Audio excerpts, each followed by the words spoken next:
ব্রাহ্মণবাড়িয়ার সরাইলে সেপটিক ট্যাঙ্কে কাজ করতে নেমে গ্যাসের বিষক্রিয়ায় 4 শ্রমিকের মৃত্যু হয়েছে। বুধবার বিকেলে সরাইল উপজেলার কালীকচ্ছ ইউনিয়নের গলানিয়া গ্রামে এই ঘটনা ঘটে। নিহতরা হলেন গলানিয়া গ্রামের মোশাররফ হোসেনের ছেলে ইমাম হোসেন, রোকন আলীর ছেলে হৃদয় মিয়া, দুলাল মিয়ার ছেলে মেহেদি ও ধর্মতীর্থ এলাকার শুক্কুর আলীর ছেলে আরমান। পুলিশ ও স্থানীয় সূত্রে জানা গেছে, বুধবার দুপুরে গলানিয়া গ্রামের বাসিন্দা আলী মিয়ার বাড়িতে সেপটিক ট্যাঙ্কে কাজ করতে নামেন হৃদয় ও মেহেদি। দীর্ঘ সময় পেরিয়ে গেলেও তারা উঠে না আসায় সন্দেহ হলে আরমান ও ইমাম তাদের খোঁজে সেপটিক ট্যাঙ্কে নামেন।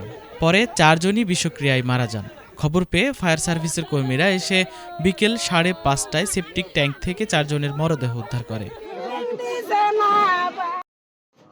ব্রাহ্মণবাড়িয়া ফায়ার সার্ভিস ও সিভিল ডিফেন্স স্টেশনের উপপরিচালক ফারুক আহমেদ জানান, গ্যাসের বিষক্রিয়ায় তাদের মৃত্যু হয়েছে বলে ধারণা করা হচ্ছে।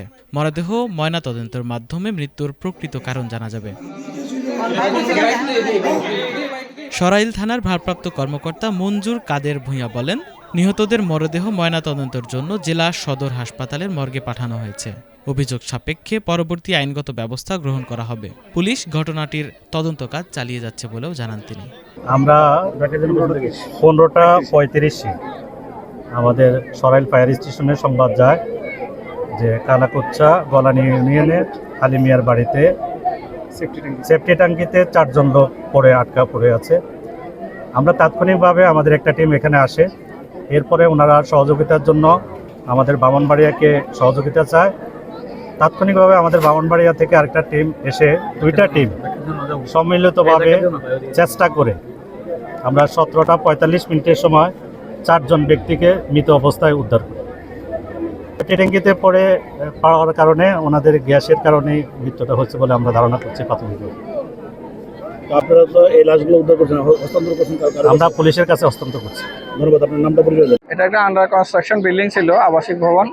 কাজ করার সময় শ্রমিকরা নিচে সেপটিক ট্যাঙ্কের মধ্যে নামছে, এরপরে তারা উঠে নাই, নিঃশেষ হয়ে গেছে। সংবাদ ওরা জানতে পেরে ফায়ার সার্ভিসকে সংবাদ দিয়ে ফায়ার সার্ভিসও আসছে, আমরাও আসছি। এসে ফায়ার সার্ভিস গ্যাস রিমুভ করে তাদেরকে রেস্কিউ করে উদ্ধার করেন। 4 জনের মৃত অবস্থা। এরা সবাই নির্মাণ শ্রমিক, মিস্ত্রি বা শ্রমিক।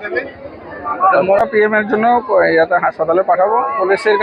ফায়ার সার্ভিসের কাছ থেকে পুলিশ মৃতদেহ বুঝে নিয়েছে। আইনগত কোন ব্যবস্থা নেবেন কি? আইনগত লিখিত অভিযোগ সাপেক্ষে ব্যবস্থা হবে। আমরা নিজেরাও ইন্টারনাল ইনভেস্টিগেশন, কারো অবহেলা বা বিচ্ছুদে থাকলে সেটা আইনানুগ ব্যবস্থা হবে।